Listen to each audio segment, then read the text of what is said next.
Hello and welcome to Engineering Ethics at NJIT. I'm your instructor Daniel Estrada, and this is the lecture video for Lesson 5 on duties and obligations in whistleblowing. As always, these lectures will introduce the readings and themes for this lesson. You can engage all this material, including the slides, on the course website at canvas.njit.edu. Alright, let's jump into the lesson. So we're going to be talking about duties, obligations, and whistleblowing. I want to start by introducing the second of our ethical theories, which is deontology. But the main topic this week is going to be whistleblowing. I want to talk a little bit about the legal status and history of whistleblowing. I have a couple of cases from the history of engineering ethics to talk about. You see that there's a few required readings this week. That's because the required readings reflect your quiz for the week. And this week's quiz will not be a multiple choice question quiz, but instead it'll involve a short answer with a case study that I'd like you to look at. And that case study comes from the book. So the required readings this week point you to that case study in the book. But there are other readings this week. I have a couple of legal scholar papers on the history and legal status of whistleblowing from Ramirez and Kant. I also have a pair of papers from DeGeorge and Birch, who are both arguing about the whether or not engineers and employees at Ford should have blown a whistle during the Pinto scandal in the 70s. And interestingly, DeGeorge and Birch substantively disagree about whether Ford engineers should have blown a whistle. DeGeorge says that they shouldn't, or they didn't have an obligation to, and Birch says that they did. And so we'll look at their disagreement in order to talk a little bit more deeply about whistleblowing. All right, so just to remind you, we're going over three ethical theories in this class. The first one we've already talked about is consequentialism. This week we'll talk about deontology. Consequentialism, remember, emphasizes the consequences of the action, of an action, and so philosophers tend to say things like consequentialism emphasizes the good, whereas deontology emphasizes the right. Deontology emphasizes the duties and principles and obligations that motivate action, as opposed to just the consequences of those actions. We'll have a third ethical theory coming up next week when we talk about virtue ethics. Virtue ethics is the older of these theories. It's not focused on actions; it's focused on a person's character. It's a little bit different than the other two. But I want to emphasize here that introducing these different ethical theories, you shouldn't feel any pressure to pick one of these over the other. These are not like religious beliefs where you have to choose one and commit to a side. Really, these views don't disagree substantively about most ethical cases. Most things that we think are right and wrong, all of these views will agree that the right things are right and the wrong things are wrong. They do disagree over some cases, and it's not usually about strong conviction over those cases, but it's really about the theoretical perspective that these represent and how those theories disagree or maybe conflict in certain cases. So a lot of the conversation a lot of the theoretical conversation among philosophers focuses on cases where these views disagree, and the theoretical reasons why they disagree. But that emphasis should not make you think that the disagreements are the most important parts of these theories. And really, especially in an applied context like engineering ethics, you don't want to be thinking of these as either or. You really want to be thinking of these as different sets of tools in the toolbox, all of which might be appropriate to analyzing a certain ethical conflict or a case of engineering ethics. So look at how all of these views sort of contribute to your ethical reasoning. Don't worry too much about picking a side.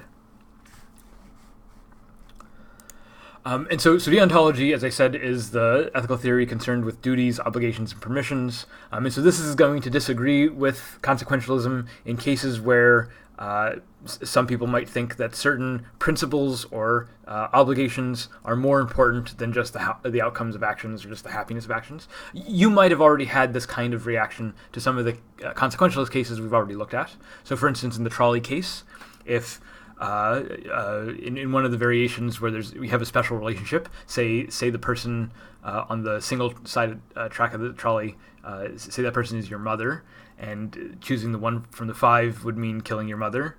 And so maybe you thought that you could never kill your mother no matter how many people are on the other side, that your relationship with your mother is so important to you that no amount of saving life could bring you to kill your mother. Maybe that's your view. I'm not saying that view's right or wrong, but what I'm saying is that's really an appeal to a principle over the consequences, right? So it's not the consequences that matter to you so much. It's the principle about your special relationship with your mother. I mean, you might do this in a consequentialist way where you think what really matters to you is your sort of psychological well-being, and you couldn't live with yourself if you killed your mom. So it's not really about your ethical relationship, but it's really about the consequences to your psychology or something. So maybe that's a consequentialist way of looking at it. But if you think that there's a fundamental principle that your relationship with your mom matters more than any number of lives, then that's a kind of deontologist way of thinking. Or if you remember when we talked about the ethics of eating animals, and especially at the Lobster Fest where you're boiling the lobsters alive, this was maybe a way of thinking about expanding the scope of ethical consideration to include animals like lobsters. Maybe your reaction to this case was, it could be that your reaction to the case was that the suffering matters, and maybe this gets you to reevaluate whether you want to eat lobster. But maybe your reaction was it doesn't matter if the lobsters suffer. Even if they do suffer, they're just lobsters, and I'm a person, and it's more important that my interests are satisfied because I like eating lobster than it is for the lobster. They're just lobsters, and it doesn't really matter what they want. Maybe this is your reaction, and again, this is a kind of deontological defense. It's a defense by reference to a principle, in this case the principle that human interests come first. I think maybe a more likely scenario is a reaction to the gun rights and the tobacco cases that we looked at. So for instance, with tobacco, we were looking at the ethics of the industry that kills 500,000 people every year, 500,000 people every year, and you might think that, yes, it's bad that so many people die from cigarettes, but people should have the freedom to choose, and it's not the government's job to make people choose the most healthy way of living. If people want to make a choice to live in an unhealthy way, they should have that right to choose, and it's more important that they have that right than that we have the best possible consequences, that we save the most lives. So you might think that the freedom to choose means that some people are exposed to risks and that more people die as a result. And you might think that it's more important that the people have the right to choose than it is to protect those lives. This is maybe a reasonable reaction to the tobacco case. The point here is not that reaction is right or wrong, but just that it's an appeal to a principle that outstrips the consequences.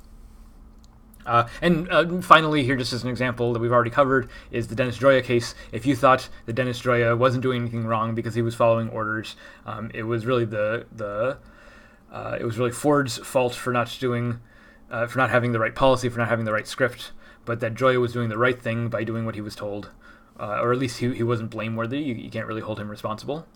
In this case, the issue is not how many lives were lost or how many people were hurt. The issue in this line of reasoning is, was he doing what he was supposed to be doing? Was he following the principles or the moral or ethical principles that he should be following? And so if this is your reaction to the Joya case, then maybe you're also a deontologist.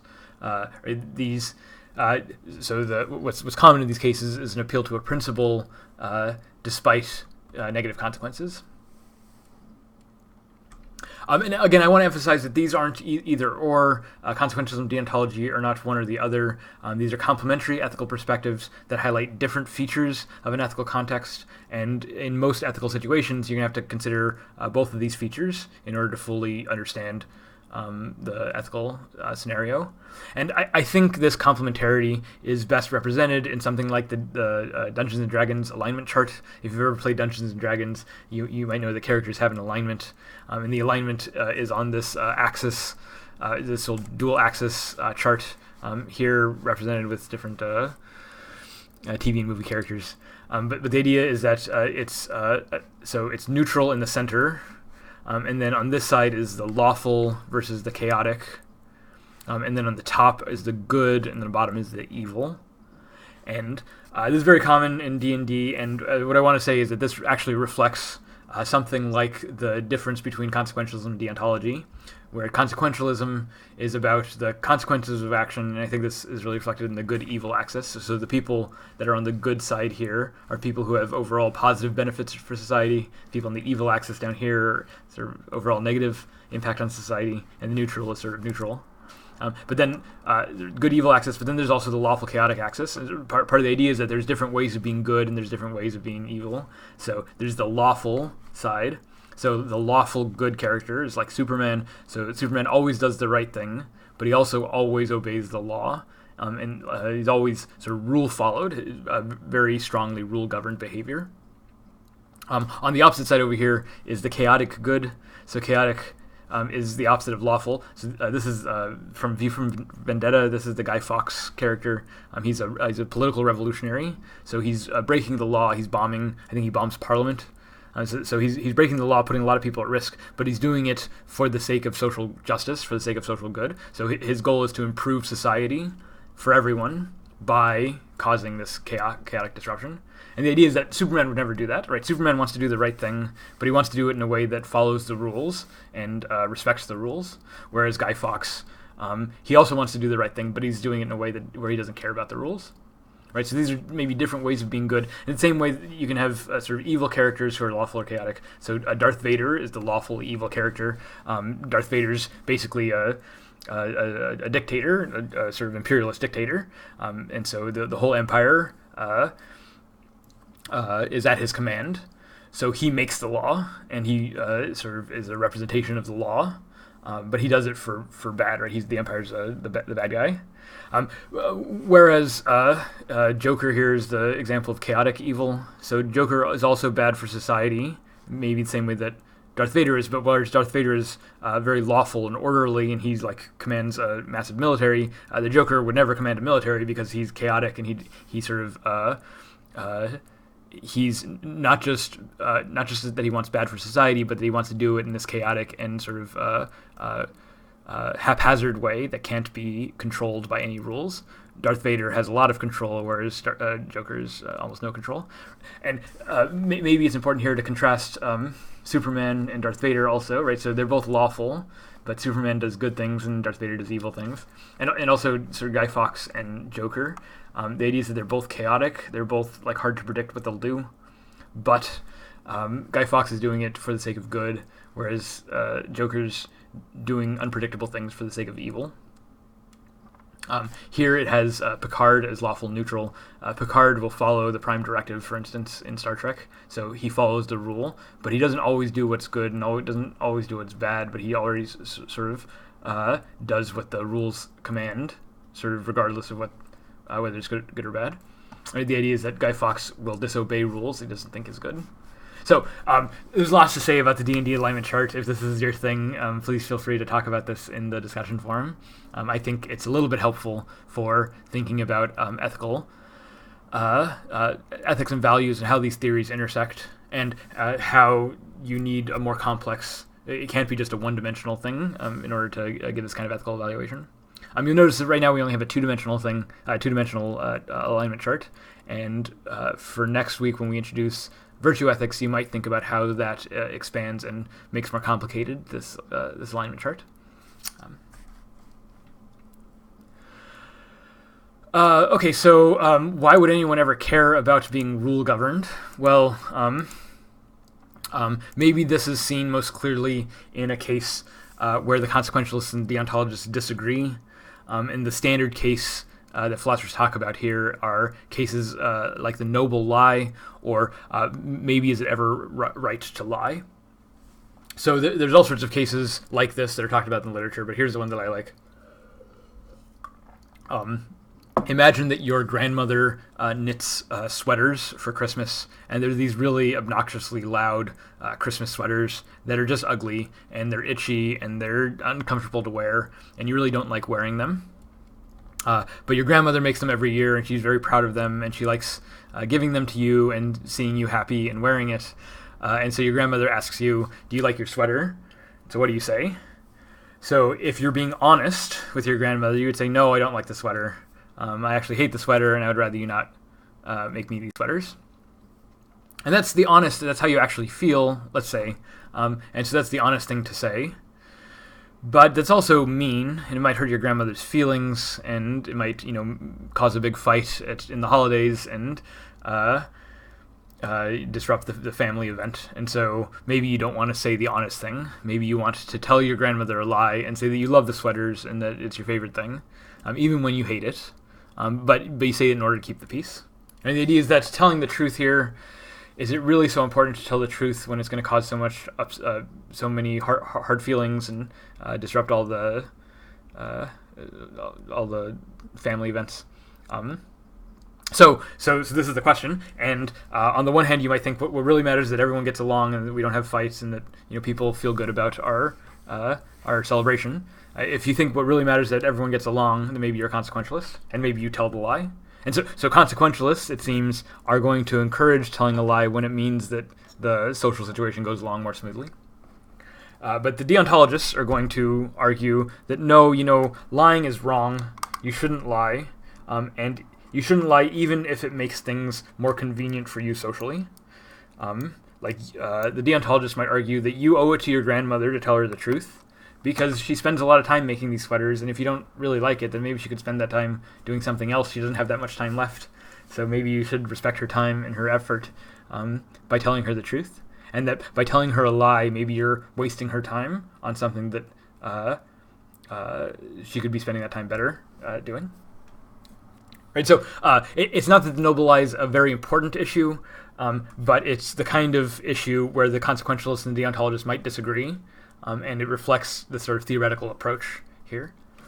This is an important issue for one of the important deontologists named Kant. He wrote a paper on the supposed right to lie, and he was talking about a much more serious case of imagine there are refugees who you are hiding in your basement from a tyrannical dictator who's going around slaughtering these refugees. And you're hiding them in your basement, and you know that if you gave them up, they would be taken away and killed. But then the cops knock on your door and ask, do you have any refugees in your house? What should you tell the cops?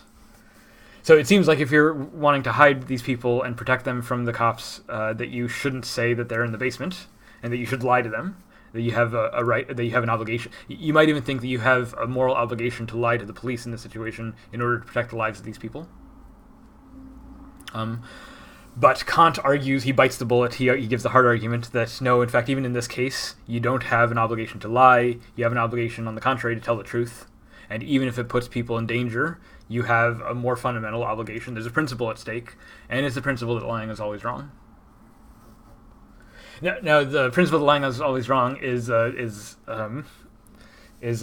consequence of Kant's ethical theory. He doesn't just say that lying is always wrong, but he sort of derives it from a more basic theoretical postulate. I don't want to get too deep into this because you can spend an entire semester just talking about Kant's ethics. But Kant has what he calls the categorical imperative. Categorical imperative, the term just means, so categorical means it's something that always applies, and imperative means it's a command. So a categorical imperative is a command that you always have to follow without exception. There's no exceptions to the categorical imperative. And this is what Kant thinks the moral law must look like. If there is a moral law, Kant says, it must be the kind of thing that you always have to follow without exception.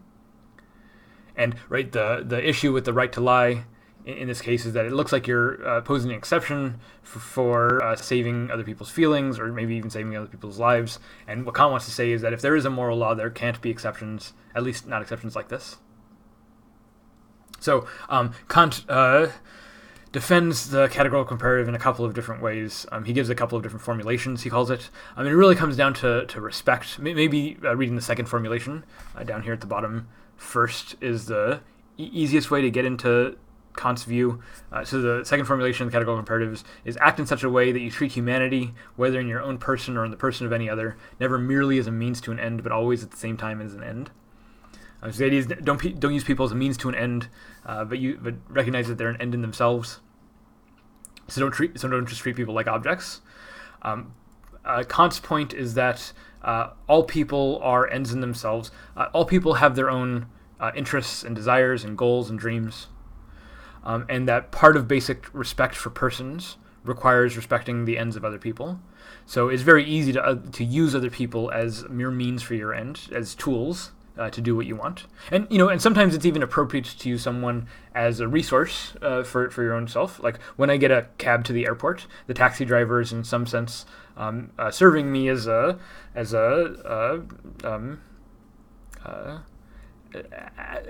not as a tool, but as providing for me a service, and providing for me that service might make me treat that person as purely instrumentally. And what Kant says is that we have an obligation not to treat people instrumentally. We have an obligation not to treat people as merely working for our own ends because they have ends themselves, right? So the cab driver isn't just interested in doing what I want. The cab driver is also doing what they want. The cab driver is working in order to earn money to do what they want and live their own life. And so in some sense, I am also a tool for the cab driver, right? The cab driver is using me in order to get a fare. And so because there's this kind of mutual relationship where we both have interests that we're coming together, it can be a respectful relationship as long as we recognize that the other person has an end, has their own ends. And so Kant thinks that this is central to ethics, is respect for other people. And in the noble lie case, what Kant is going to say is that by lying to your grandmother, you're really using them. In some sense, you're abusing the relationship by not being honest with your grandmother. And you're doing it only so that things aren't uncomfortable, right? So what you're saying is that your comfort is more important than being honest with your grandmother. And what Kant says is that that's not respecting your grandmother. It's a failure of respect, and this is respect that you owe your grandmother. So even if it would hurt her feelings, you should tell your grandmother that you don't like the sweater. And in similar reasoning, Kant's going to say that even if it would risk someone's life, you should tell the truth to the police. So maybe you don't think we should follow principles to the point that they put other people's lives at stake. This is exactly where the debate between the consequentialist and the deontologist is how, to what extent are the principles always applicable. Maybe I just can't help myself to say one more bit about Kant. So we talked about the second formulation is treat other people as an end in themselves. But Kant also gives another he gives three formulations, but the other one I want to talk about is what's called the first formulation, where he says to act only on those maxims which you can at the same time will to universal law. So the idea is that you should only do things that you can universalize, and by universalize, he means something like you can only do things that you can imagine anyone else in your situation also doing. So Kant thinks that the unethical situations are the situations where you treat yourself as an exception to the moral law. So the kind of example that he's thinking about is like cheating on a test. So you shouldn't cheat on a test, but the reason some people might want to cheat on tests is because they haven't studied and they still want a good grade.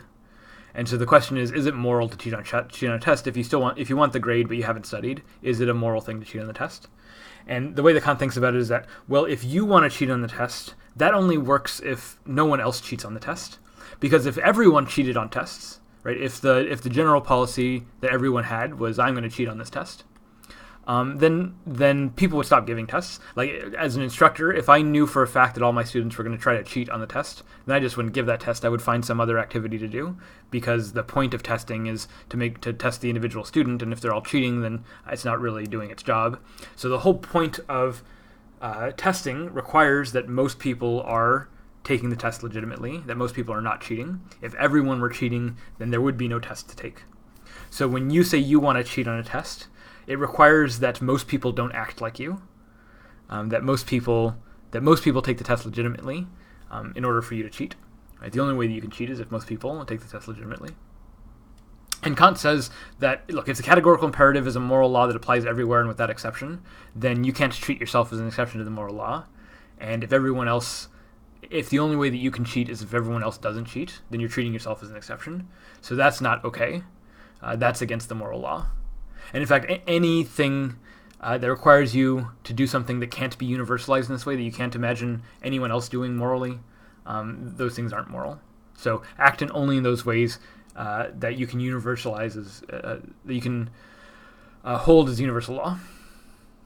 One way of seeing this, I think, is by contrasting with the golden rule. The golden rule is very famous, very popular in the ancient world, ethical theory, which is just treat others the way that you want to be treated. do unto others as you would have them do unto you. The golden rule, treat others the way that you want to be treated. And Kant actually says that this is a bad rule. And this is a bad rule because maybe you're a weirdo and you like to be treated in weird ways. The example I like is that my sisters like glitter. My sisters like wearing glitter. They like putting glitter on things. They like doing art projects with glitter. They like having glitter on stuff. So my sisters like glitter, and if they follow the golden rule and treat others the way that they want to be treated, then they would just douse everyone in glitter all the time. They would just throw glitter everywhere. But that would not be a very moral thing to do. That would not be a very ethical thing to do, because not everyone likes glitter. Right? So my sisters like glitter, but they're a bit eccentric. They like glitter more than most people. So what Kant says is that you shouldn't treat others the way that you want to be treated, because maybe you have your own unique preferences. Instead, you should treat others the way that everyone should be treated. You should treat others in a way that can be universalized to include everyone. And it's not the case that everyone wants to be doused with glitter, even though you want to. So it's not saying there's anything wrong with you dousing yourself in glitter, but just because you like it for yourself doesn't mean that everyone's going to like it. And so it doesn't mean that it's ethical to douse everyone in glitter. So don't treat yourself as an exception to the moral rule. The moral rule is everywhere and always binding. This is the sort of prototypical deontological case. If you like the theory, or if you want to talk about some old philosophy, I'd have you talk about the categorical imperative and deontology. But the core of this lesson is about whistleblowing. And I wanted to start the discussion of whistleblowing by first defining it. So a whistleblower is someone who exposes unethical, illegal, dangerous, unsafe, or inappropriate behavior. And the important thing is that whistleblowing exposes this behavior in a way that is outside the normal recourses of action or the approved organizational channels. So usually in an organization, there's some grievance procedure. You have, maybe the procedure is just you tell your boss that something's wrong, or maybe there's a formal complaint process with the human resources department. But usually there's some approved channels within your organization to identify issues and sort of pass them along to the appropriate persons. When you do that, that's just a normal work. Whistleblowing is when, for whatever reason, you feel obligated to go outside of these normal channels, outside of the normal procedures or the sort of company-approved procedures, in order to stop that illegal, unethical, dangerous, unsafe, or inappropriate behavior. So being a whistleblower requires that you have access to information that shows that illegal or unethical information, or that you're in a position to know that this stuff is happening. So sort of merely hearing a rumor doesn't necessarily make you a whistleblower. It also requires that you go to an authority that you think might be able to stop that illegal behavior. So just telling your neighbor as like a rumor is not whistleblowing. Whistleblowing is when you go to someone who can address that concern. That doesn't always mean going to police or other kinds of government authorities. Sometimes, and especially in engineering cases, it's often the case that there are regulation violations that require that you talk to an OSHA representative or something like this. And in those cases, maybe there are legal or financial consequences to these violations.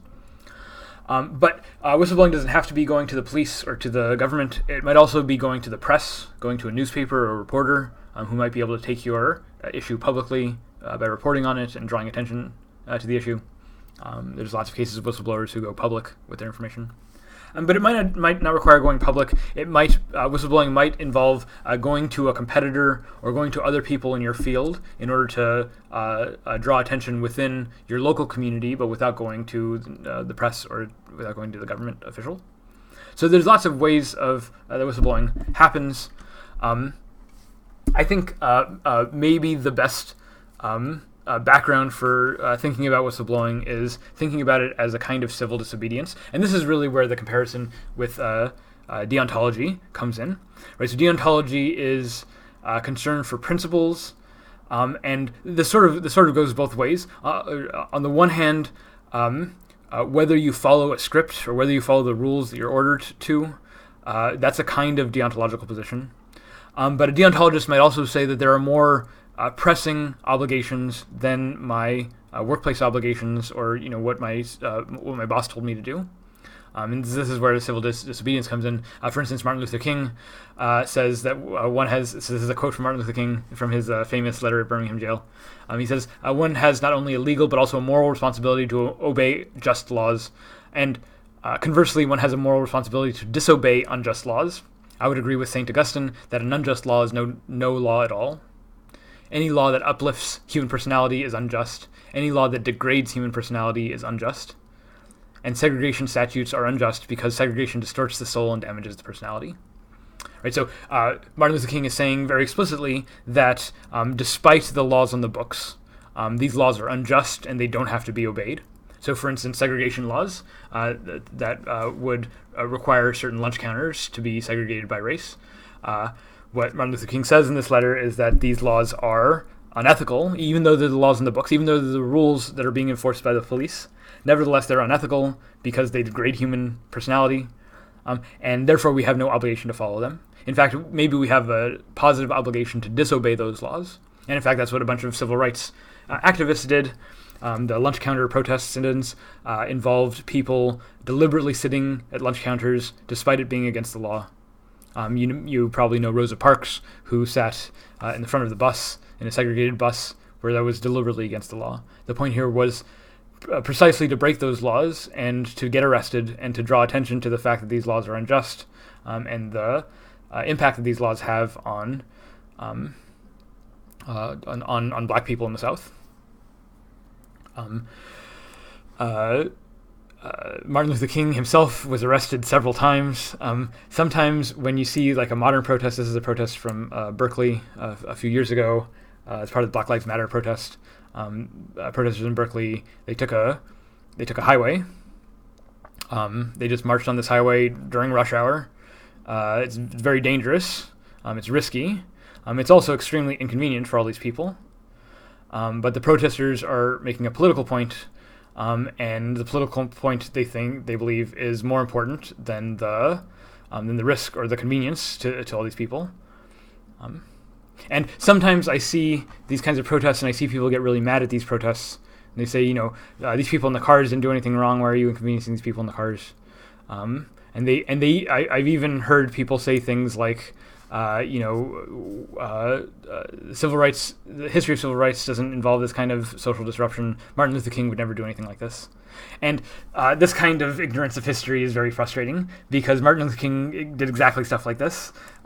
Here he is in Selma, taking the bridge in Selma, blocking that bridge and all the traffic that would go over it in order to make a political point. Martin Luther King deliberately got himself arrested, created what was considered public disturbances in order to get arrested, in order to draw public opinion, media attention, in order to draw legal attention to the issues that he cared about. And again, Martin Luther King did it because he thought there was a more important principle at stake, a more important moral responsibility that he had than just following the laws. Right?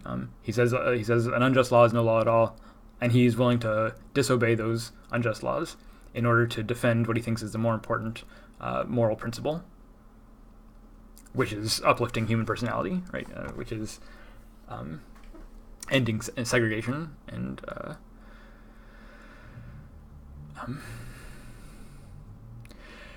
the cases of civil disobedience, I think, highlight the ways that deontology and deontological reasoning disregard consequences, right? So Martin Luther King here is not just interested in his own well-being. He's not interested in his own level of comfort. In fact, he thinks he has a moral responsibility to put himself in situations of discomfort, in situations of risk. And maybe he doesn't win, right? Maybe the legal and political fights are uncertain, and maybe he doesn't win those fights in his lifetime. But nevertheless, he thinks that it's more important to give up his life and his freedoms in order to fight these unjust laws than it is to be comfortable and happy. Right? The consequentialists, the utilitarians, they think our happiness is the most important thing. And if that was the case, then maybe you don't go sit on a lunch counter where people are going to harass and abuse you. So the deontologists in this case, civil disobedient people, are people who are willing to put themselves at risk, willing to face unpleasant consequences for the sake of what they believe is right. All right, another thing I want to do here is look at the NSPE Code of Ethics. So again, we haven't gone too deep into this Code of Ethics. We've looked at the fundamental canons already, but I want to emphasize that the NSPE Code of Ethics does make clear that engineers have an obligation to whistleblow, to conduct yourself in an objective and truthful manner, to avoid deceptive acts, to enhance the honor of the profession. But later on in the NSPE Code of Ethics, past the canons, here in Section 2 on the rules of practice, the NSPE Code of Ethics makes explicit. So I just want to read some of these passages so you can see the language that defends whistleblowing in the NSPE Code of Ethics. So in the rules of practice, it says engineers shall hold paramount the safety, health, and welfare of the public, and then it sort of expands on this point in A, B, C, D, E, and F. So in 2.1a, it says, if engineer's judgment is overruled under circumstances that endanger life or property, they shall notify their employer or client and such other authority as may be appropriate. Right. So if your judgment about safety and health are undermined by anyone, you have an obligation under the Code of Ethics to notify your employer, or if it's your employer disregarding and overruling your judgment, then to notify the client that you're working for, or any other such authority. Maybe that's the police, maybe that's OSHA and regulators. But right here in the Code of Ethics, it's pretty explicit that when you think something is unsafe, you have an obligation to notify someone. Further down in F here, engineers having knowledge of any alleged violations of this code shall report thereon to appropriate professional bodies and will, where relevant, also to public authorities, and cooperate with those public authorities in furnishing such information or assistance as may be required. So you have an obligation in the Code of Ethics, all engineers have this obligation, to report things that they know is wrong, to cooperate with investigations of reports into ethical wrongdoings or safety violations, and to make sure the proper authorities are informed. Later on in the Code of Ethics in Section 2, the engineers shall at all times strive to serve the public interest, that engineers shall not compete, sign, or seal plans and specifications that are not in conformity with applicable engineering standards. If the client or employer insists on such unprofessional conduct, they shall notify the proper authorities and withdraw from further service on the project. So the NSPE Code of Ethics says that if your employer is asking you to do something that you know to be unprofessional, unsafe, dangerous, illegal, then you have an obligation, you have a professional obligation to withdraw your services, to no longer work on those projects. Again, sometimes that might be hard to do. Sometimes that might mean you sacrifice a contract that is very lucrative and very important for your career, for your firm. Right? It's not always comfortable to do the right thing, but the obligation is pretty explicitly stated in the NSPE Code of Ethics. You have an obligation, so this is just summing up from the NSPE Code of Ethics. You have an obligation to report situations that you believe are a threat to public health, welfare, and safety, even when it goes against your corporate script, even when it violates the terms of your contract, or maybe a non-disclosure agreement, even when it threatens your business and employment status, even when it maybe even threatens your own career and your own career future, or even when it will be inconvenient or disruptive to your life to do so. It's important in the NSPE Code of Ethics that if you're whistleblowing and that you're alerting authorities outside of these normal procedures, that you have to assert your status as a whistleblower in order to gain protections under whistleblowing law. And so the big question here, and we'll see this in high relief when we look at some of these cases, it's not what is the right thing to do. In most of these cases, it's very clear what the right thing to do is. It's very clear where things are unethical or what the law says you should or shouldn't do. And the big question is not what is the right thing to do, but whether will you actually do it? Will you face the risk and consequences that might come with doing the right thing? These aren't easy questions to ask, and this is why we have this conversation in this classroom where there's not a whole lot on the line, and we can think about these cases of whistleblowing. So I'm going to go over a few cases of whistleblowing. Let me just give you a bit of legal history. Modern whistleblower protections are are legally protected in a few different ways. One major way is the Whistleblower Protection Act from 1989. The Whistleblower Protection Act, it's important to know, only protects whistleblowers who are government employees for the federal government. That includes people who are employed by a private contractor but who hold a contract with the government to do work for the government. So in these cases, for federal employees, there are federal regulations that protect you, in particular, from retaliation. So if you whistleblow on a company, and that company makes it hard for you to get a job afterwards, this is the kind of retaliation that is illegal and is protected by the Whistleblower Protection Act. This only protects government employees and government contractors. It doesn't protect other people working for corporations. It also only protects federal employees. There are, in most states, laws that protect, on a state-by-state basis, whistleblowers in those states. But these laws aren't very strong, and they're mostly to protect federal employees. There are some whistleblower protections for corporate employees, especially in financial services industry, but sort of across the board. And the two papers I have made available to you, one from Mary Ramirez, was written in 2007, and it reflects on the success or failure of whistleblower protections, especially those that were instantiated in the Sarbanes-Oxley Act in 2002. This was a congressional act passed after the Enron and WorldCom scandals. Enron and WorldCom both happened in 2001. These were major scandals. These were huge corporations. WorldCom is a telecommunications corporation, and Enron is a financial services corporation. And they were just cooking their books. They were maintaining their financial records in ways that were just fraudulent, and hiding billions of dollars, like tens of billions of dollars of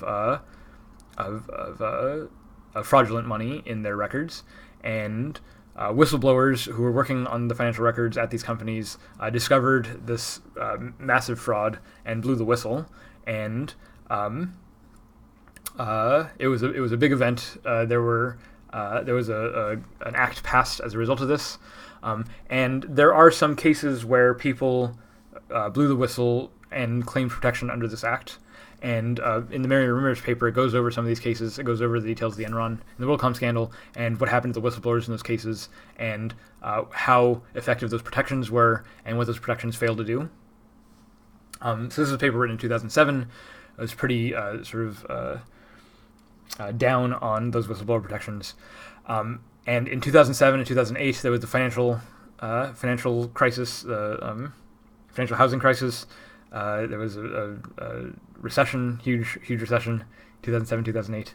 And there were also a series of big financial scandals around that same time. In particular, the Wells Fargo scandal. Wells Fargo was caught. So Wells Fargo wasn't so heavily involved in the housing crisis, but Wells Fargo was caught signing its customers up for multiple accounts that had fees associated with them. Sometimes, often doing this without the customer's knowledge. So the customers just sort of found out that they had these additional accounts with all these fees.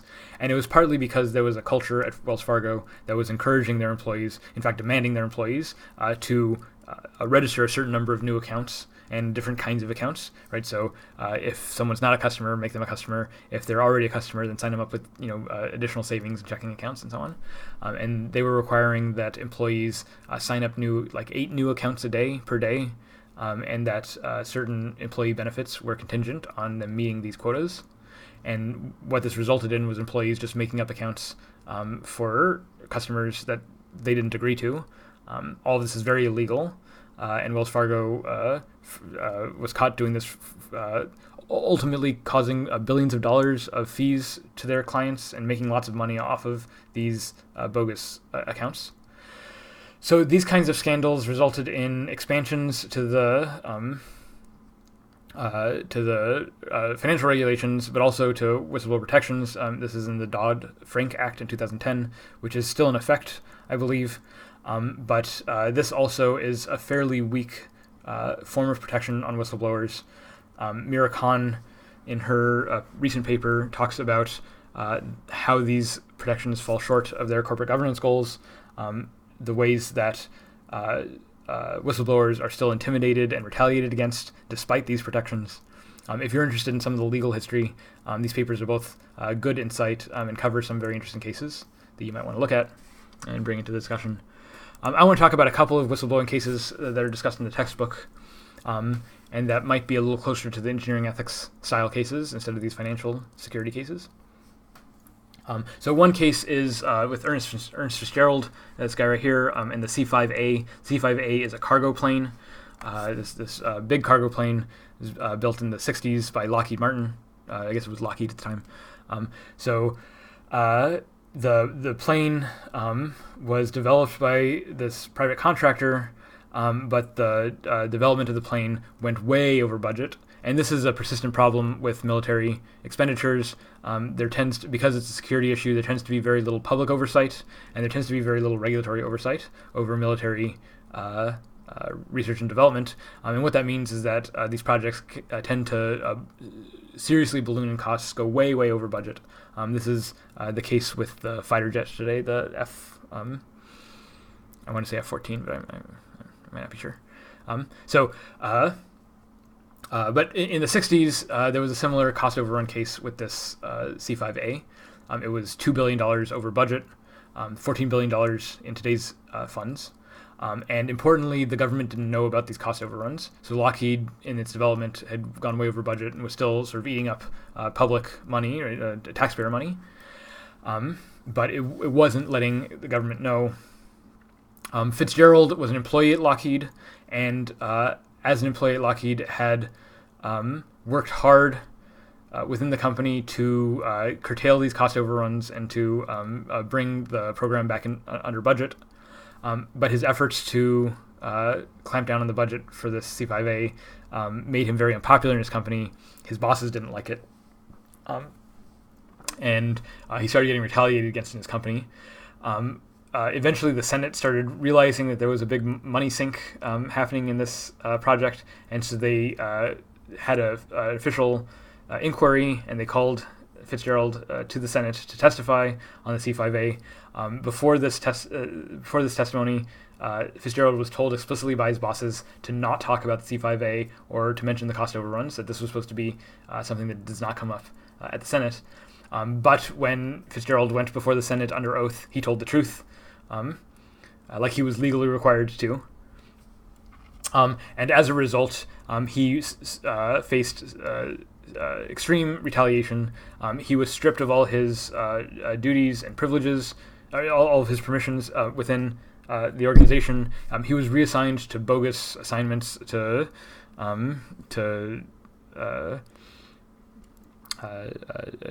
work at far-off locations, really distant locations, and sort of really unimportant jobs. It was just retaliation for his meddling with the Lockheed program. He was accused, in addition to this kind of retaliation, he was accused publicly of leaking classified information and state secrets, important military information. So he was accused of maybe giving up important classified information that might make his security clearance suspect. And this attack on Fitzgerald went all the way to Richard Nixon at the top, because Richard Nixon recorded everything. We have conversations of Richard Nixon talking about Ernest Fitzgerald and the complications that he's making for Lockheed Martin. Nixon didn't like it either. Nixon didn't like bringing the congressional oversight into military operations, and we have a record of Nixon saying to get that son of a bitch, talking about Fitzgerald directly. So Fitzgerald ended up suing for this retaliation. It took him about 4 years and $1 million in legal fees to contest these results. But eventually he won those legal challenges. He was eventually reinstated in his position at Lockheed. I'm not sure how long he stayed there. But as a result of Ernest Fitzgerald's fighting the retaliation, and again, what he's doing is he's protecting taxpayer money, right? He's protecting public money. This is taxpayer money. Taxpayers should know how that money is being used. That money is being hidden by this corporation who's way over the budget that was allocated to them by Congress. And so when Fitzgerald speaks up for the public interest about these cost overruns, he's retaliated against. Eventually, he wins the lawsuits, and because of his legal victories, there were legal protections put up for whistleblowers that eventually result in the Whistleblower Protection Act I mentioned earlier. So this is an important case in the history of whistleblowing. Another case talked about by the book, also involving airplane engineering, is the Dan Applegate and the DC-10. DC-10 is a very common plane. It's probably still in use, or it looks like a very common plane. Maybe it's not in use anymore.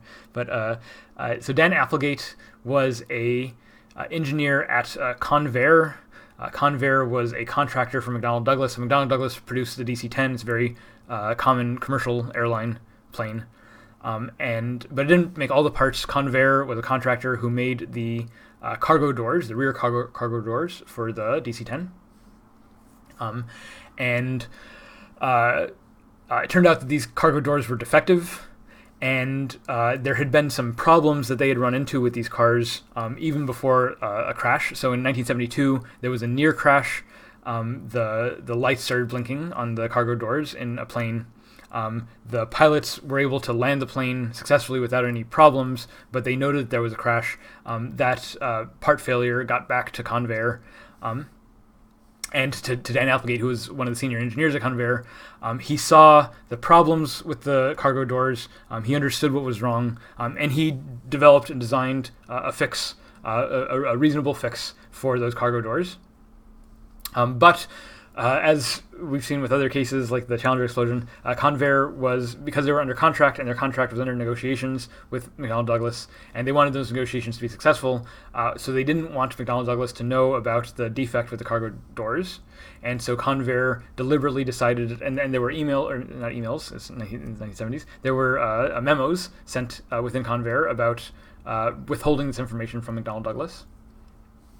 So Dan Applegate had written this report, had designed the solution to the problem, but the company decided not to act on this solution because it would cost more, it would delay production, and it would delay the contract negotiations. And so Dan Applegate just let the company do what it wanted. He didn't whistleblow. He just put his plans in a drawer and went on with his work. And a couple of years later, in 1974, the same malfunction happened on a plane, and this time the pilots were not able to save the plane. It crashed in Paris, in a suburb of Paris. It killed everyone on board. At the time, it was the worst plane crash in history. And in the investigation of this plane crash, they went through and they found all these memos at Convair where it was very clear that they knew that there was a problem and that they didn't do anything about it. And this was very important in their deciding that Convair was responsible for these crashes. And legally and financially responsible for failing to do something. So here Dan Applegate did not blow the whistle. And you might think that this was a situation where he could have blown the whistle and maybe he should have blown a whistle. And here maybe blowing the whistle didn't require going to the press, didn't require going to the police, but maybe if Dan Applegate could have just passed his research and his redesign plans over to someone in McDonnell Douglas, sort of blown the whistle by going outside of Convair, maybe he would have lost his job for that, but maybe it would have saved the lives of the people on that plane. Maybe McDonnell Douglas would have not allowed Convair to keep those plans secret. They would have done something on their cargo planes so that the crash didn't happen. So maybe Dan Applegate should have blown a whistle. I think whistleblowing is a lot more commonly talked about nowadays. This is now October 2019 when I'm recording this video, immediately after the whistleblower on Trump's call to Ukraine comes out. And so there's a lot of conversation right now in the news about whistleblowing and the importance of whistleblowing, criticizing Trump's treatment of the whistleblower, calling him a spy, attacking the whistleblower, threatening the whistleblower. And part of the problem with the way that Trump is threatening the whistleblower in the news today is that it makes whistleblowing sort of less likely. It makes people scared to whistleblow. Maybe other people who have sensitive information are less likely to come forward with that information because the President of the United States is threatening them, calling them a spy, threatening them with treason, which is an offense punishable by death. Hopefully students are paying attention to that news as it's coming out now. I don't know it's going to have any effect in future politics. But in the last maybe 10 years, there have been a lot of discussion about whistleblowing, mainly because of these two major cases, Chelsea Manning and Edward Snowden. Edward Snowden is, I think, maybe more popularly known, but Chelsea Manning is one of the first of the whistleblowers of the modern era to really make a splash, and Edward Snowden did what he did because he followed Chelsea Manning's example. So just to talk about them a little bit, Chelsea Manning was a military analyst. She was an analyst in the Army, a data analyst. Not a very high-ranking person, but the security infrastructure in the Army was not very strong, and so Chelsea had access to a lot of information. This is during the Iraq War and early in the war in Afghanistan in 2005, 2006. A lot of this information was confidential and was not publicly known. In particular, there was an incident where several journalists for Reuters and AP, several credentialed professional journalists, had been killed in Iraq, and no one knew why. And Chelsea Manning, going through some of the data that she had access to, found video footage from the helicopter that shot from the U.S. helicopter that shot these journalists.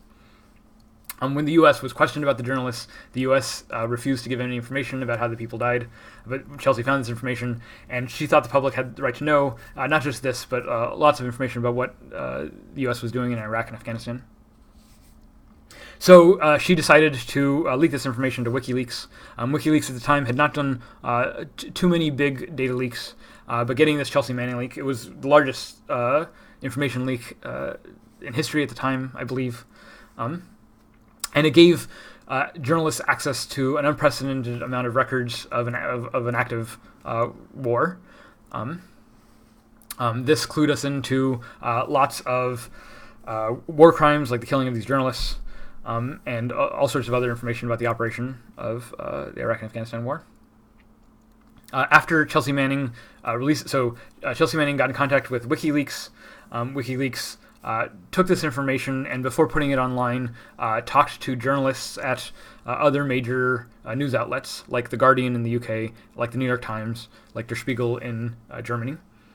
These are reputable news organizations that have a history of working with whistleblowers in a way that is responsible, that adheres to journalistic integrity and safety, right? So there's some information maybe that Chelsea Manning had that would have put our troops at risk, that would have put ongoing military operations and security and information operations at risk.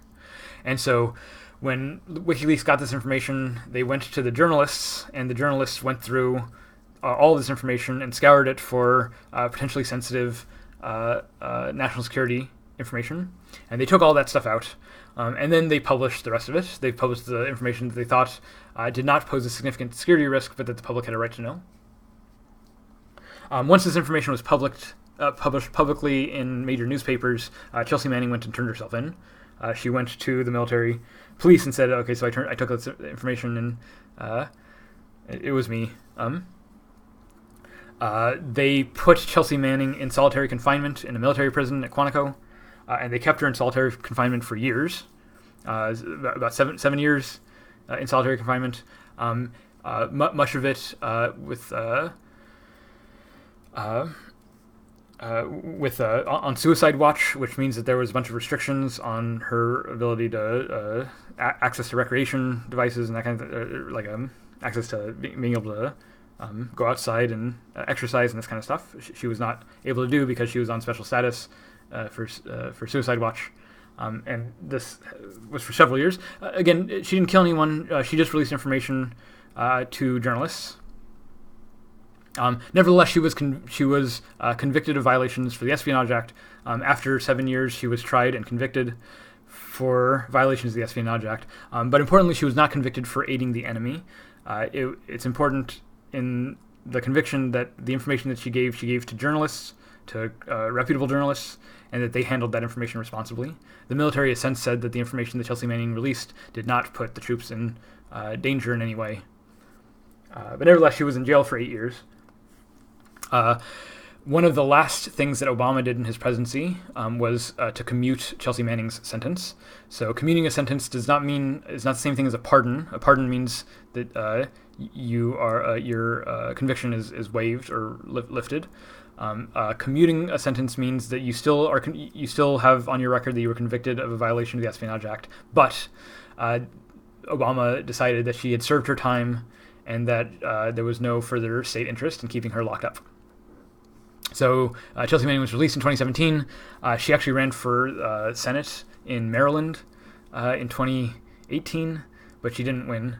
And then in 2019, Julian Assange was arrested, and as part of that arrest, Chelsea Manning was called to testify against Assange and against WikiLeaks. And Chelsea Manning refused to testify, and for refusing to testify against Assange since March, she has been locked in a jail in North Virginia. So she's back in jail. This is October of 2019, and she's been there since March.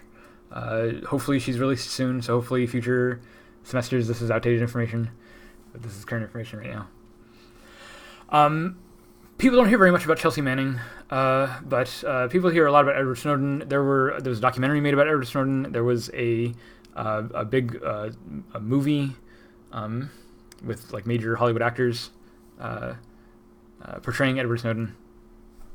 So he's a more famous case, but it's a very different case. So first of all, Edward Snowden was not a full-time employee of federal government or the military.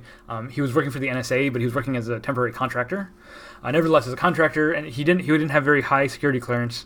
But again, the security in the United States is not very good, and Snowden had access to enough information. So Snowden didn't just stumble on information that he was worried about and wanted to whistleblow. Snowden entered the NSA became a contractor for the NSA with the deliberate intention of finding sensitive information and whistleblowing it. And so he did. He became a contractor. He got sensitive information. In particular, he found information related to the warrantless wiretapping programs that the United States was using. Typically, conducting a wiretap on a phone requires a warrant, which means you need to have judge approval. But for several years, in this last decade, and before that, for the last since like 2005, something like that, the United States has been conducting a massive wiretapping program without judicial oversight. Where they can listen to phone calls, but more importantly, they collect metadata on phone calls: who's calling who, when are they calling, how often are those calls, and so on. So the NSA has been collecting all this information without any warrant. It's a constitutional violation, and we found out about all this information from Edward Snowden.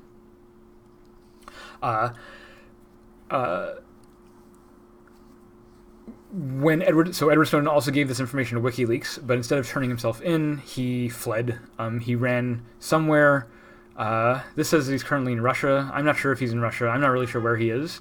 He comes out every once in a while for online interviews, telepresence interviews. But if anyone finds where he is likely to be arrested and tried for the Espionage Act, and he's not likely to be commuted by Trump or anyone else because he didn't turn himself in. He didn't work only with reputable organizations.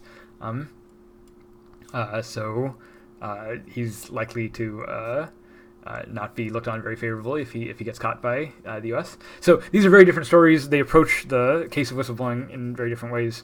There are other whistleblowers that you might know of, or whistleblowing cases talked about in the book or in some of the articles that we've read. If you want to just talk about these cases and what you think about these cases, that would be a great contribution to the discussion. The book recommends, just thinking about these cases, the book has some common sense procedures for how to deal with situations where you find information that you think might deserve whistleblowing. The book recommends that you try to work through normal channels in your organization, normal grievance procedures, and so on. That's the best first line of defense, and that whistleblowing is usually an extreme act that's required when those organizational channels fail.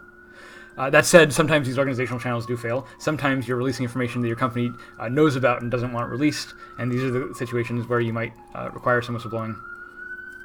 The book recommends being prompt in expressing your concerns, document your expression of concerns, keep a paper trail of what you're saying, what the company's saying.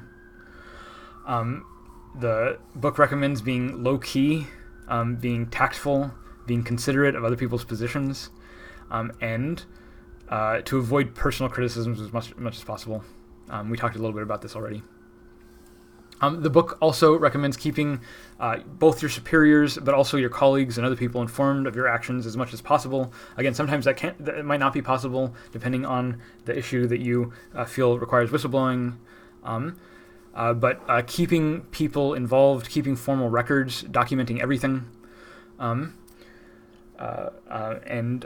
keeping people involved. So also, if you're in this kind of situation, talk to a lawyer. I'm not a lawyer. I've said this before, but let me emphasize that I'm not a lawyer. I can't give you legal advice. I'm giving you ethical advice as a philosopher. But also as a professional who's worked in institutions before, the formal record keeping and documenting is extremely important. It's the documents that stand up in court that can protect you most clearly if things don't work out in your favor.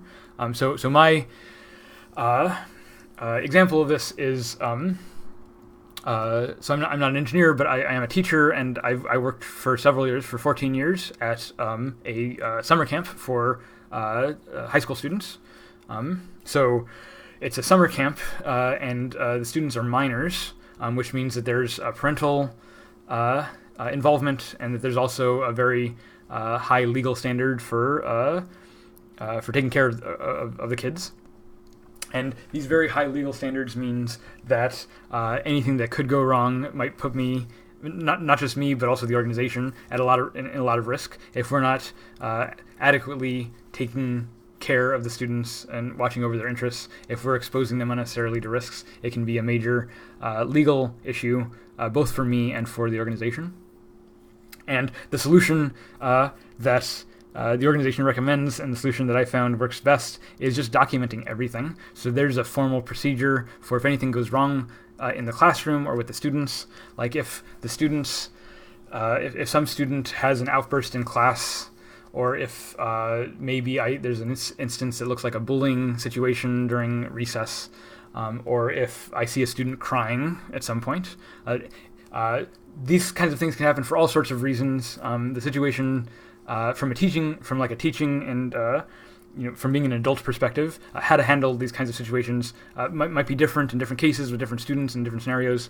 A crying student, it could be a very serious thing that requires immediate attention from counselors, but could also be just a normal thing that student just cries sometimes, and just being aware of that student being sensitive. So as a teacher and someone has to handle all these situations, there's lots of things that might be going on, lots of ways to approach these situations. But the one thing that I always do is I document it. If that student's crying, there's a form to fill out. From that organization. It's called the Concern Incident Medical Report. So any concerning incident or any medical situation requires filling out any of these reports. And if there's anything that I think that I'm at all unsure about, I fill out this form. And it's a little bit of a hassle to do the paperwork all the time. Sometimes that can be a drag, but it protects me in case anything goes wrong, right? So if there's a student crying and I don't fill out that paper, and maybe that student gets into a fight later, and then the student says, well, I was crying all morning and no one said anything, and so then I got into a fight. And if I had seen that student crying, maybe I could have prevented it. Maybe I could have brought administrative attention to the issue before the fight happened later that day. But the point is that I could have done something earlier, and just seeing that student cry, it might be just a very little thing that's very easy to ignore, but maybe ignoring it makes bigger problems later on.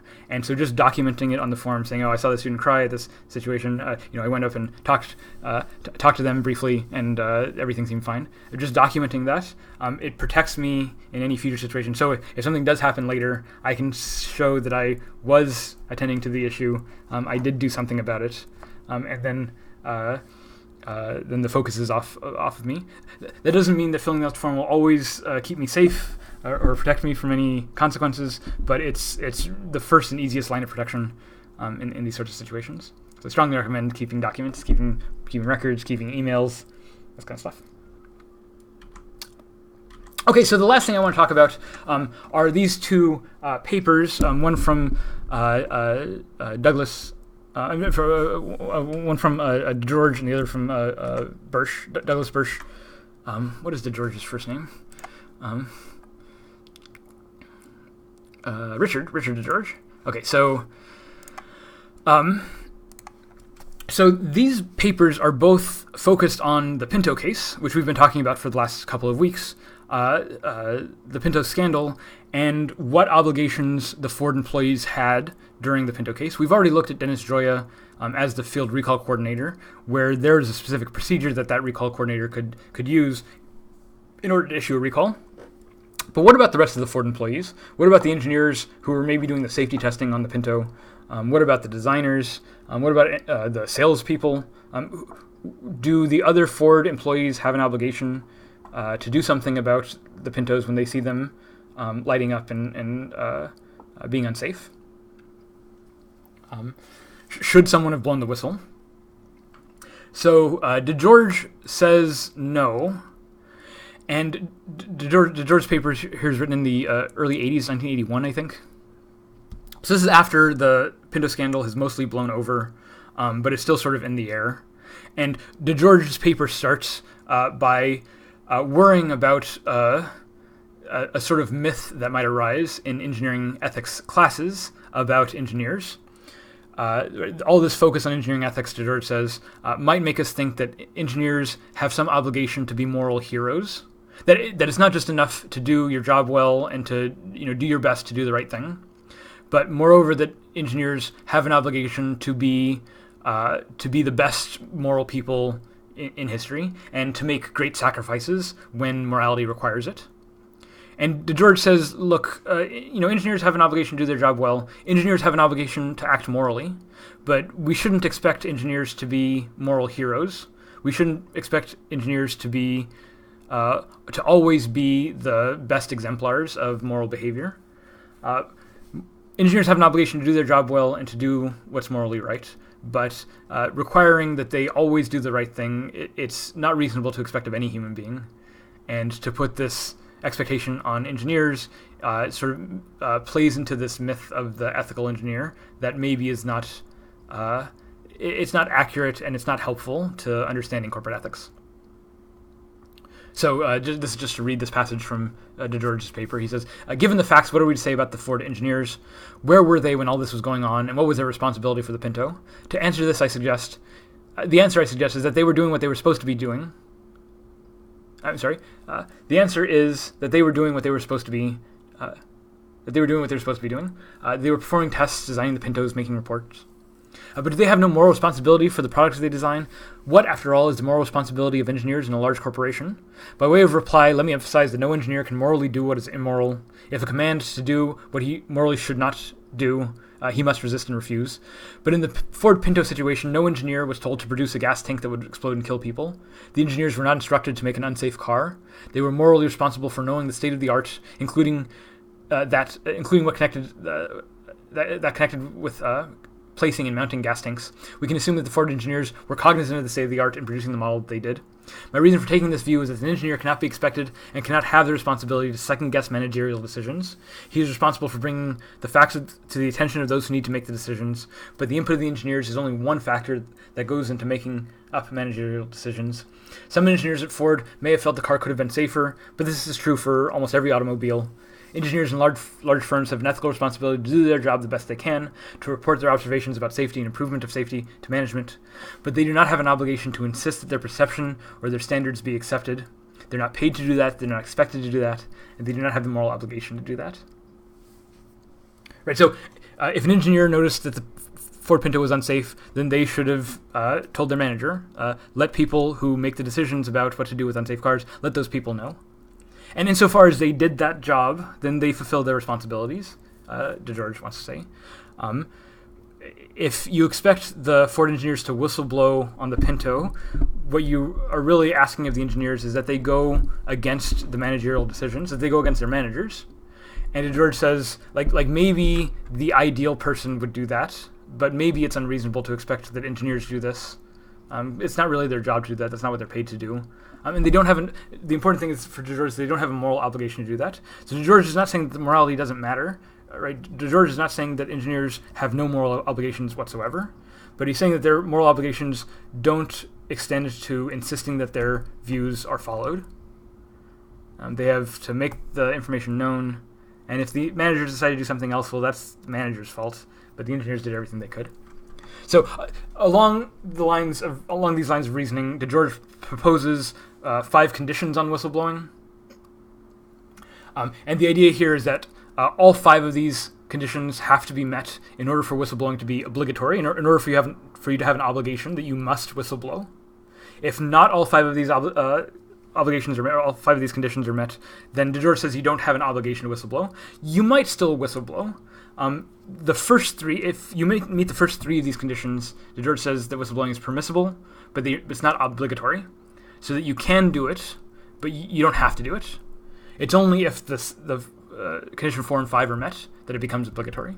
So let me read the 5 conditions. This is a little bit confusing, it's a little bit technical, but I think it makes sense if you think about it for a second. So DeGeorge says, if the harm done by the product is a serious and considerable harm to the public, if the harm done by the product to the public is serious and considerable, right? So it has to be a serious harm. If it's just a minor harm or a minor inconvenience, then it's not necessary to whistleblow. It's not permissible to whistleblow. But if it's a serious harm, and if you've already made your concerns known to your superiors, if you've already talked to your boss and made your concerns known, and DeGeorge says you've exhausted all available channels within the company, including talking to the board of directors, maybe including talking to the shareholders, but if you've exhausted all of the pathways within the organization to make this concern known, and then still the company's not doing anything about it, then DeGeorge says you are permitted to whistleblow, but it's not obligatory. So you're permitted, it's something that you can do.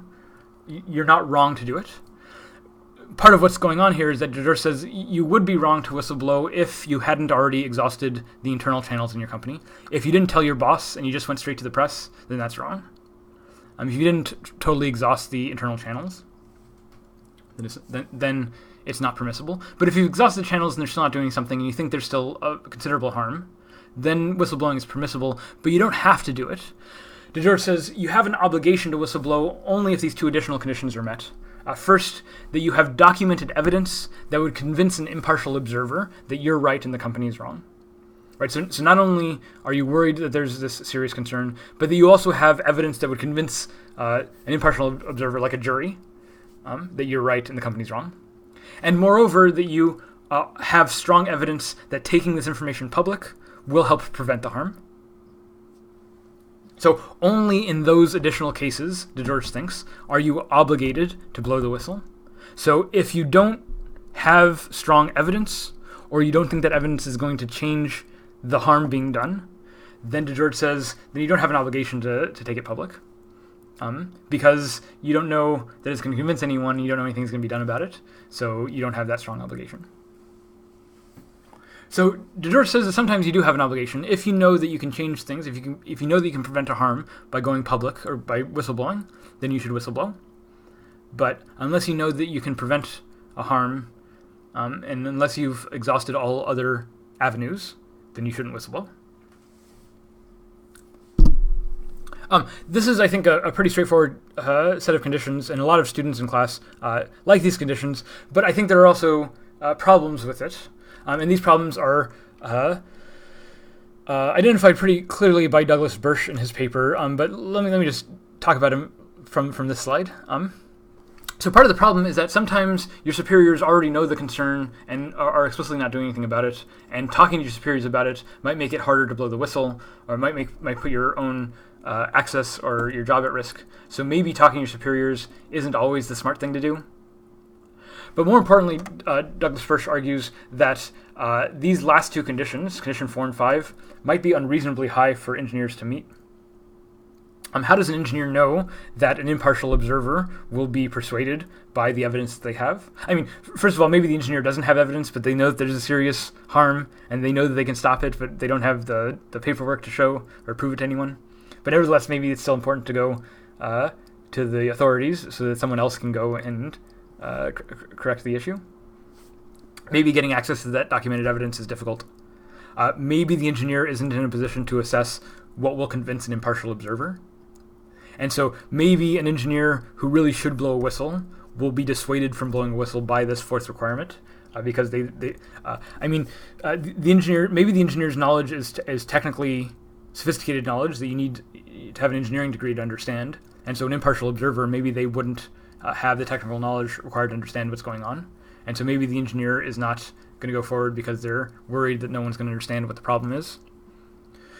In that case, maybe the engineer should go forward anyway in the hopes that someone does understand, and not worry about whether the evidence they have will be convincing to an impartial observer.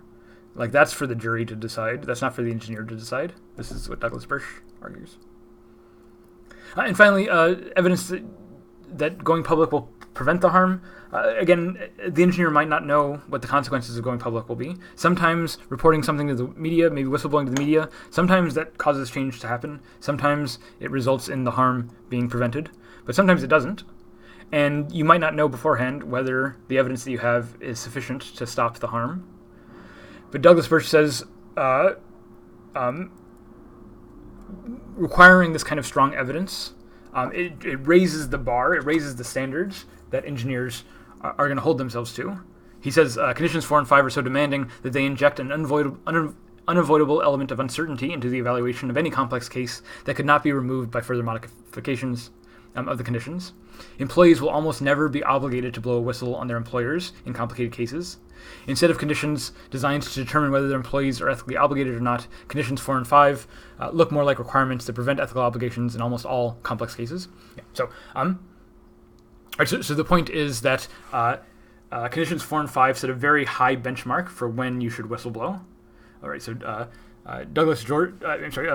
DeGeorge thinks that DeGeorge is worried that if people whistleblow too much, it maybe hurts the reputation of the company. It maybe causes unnecessary harms in the workplace. So DeGeorge thinks that the conditions for whistleblowing should be pretty high. You have to meet a fairly high standard before you take that extra step to whistleblow. But Douglas-Birch thinks that the standard for whistleblowing should be pretty low, and that the real important issue is not whether the engineer has enough evidence, but whether the harm is sufficient to warrant going public. Right. So the real issue should be about whether the legal action or safety failure is sufficient to warrant whistleblowing, and not about whether you have enough information. So this is a good debate. Read those papers, engage in that debate back and forth. Thank you for listening to me.